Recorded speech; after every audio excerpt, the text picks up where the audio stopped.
On dit que l'âge, c'est dans la tête, mais selon Spotify, c'est aussi dans les oreilles.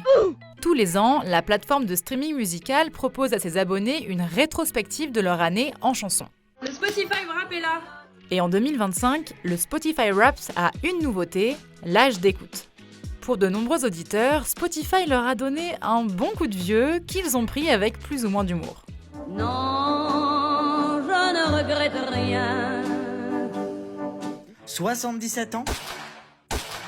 Genre, Spotify, tu te fous de ma gueule? Spotify était là pour m'abattre. Ton âge d'écoute? Oh, 63 ans. Une grosse période fin des années 70, à l'ancienne. J'ai l'air d'avoir 63 ans? I can find out who my favorite artist of the year was. You're fucking old. A l'inverse, ceux dont l'âge d'écoute est bien plus jeune que leur âge réel se sont sentis flattés.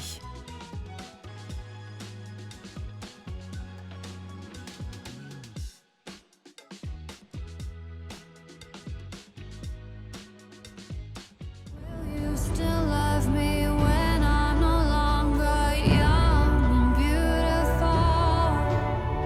Will you still love me when I got nothing but my aching soul?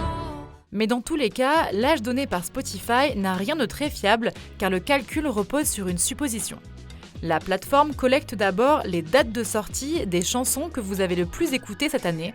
Elle identifie ensuite la période de 5 ans que vous avez davantage écouté que les autres auditeurs de votre âge. Et c'est là que ça se complique. Spotify explique: Nous émettons l'hypothèse que cette période de 5 ans correspond à votre pic de nostalgie, en supposant que vous aviez entre 16 et 21 ans lorsque ces morceaux sont sortis. Bref, qu'importe l'âge donné par le Spotify Wrapped, l'important c'est d'écouter ce qui vous plaît. Ça fait du bien au moral et ça maintient même le cerveau en bonne santé. Et ça, ce n'est pas Spotify, mais la science qui le dit.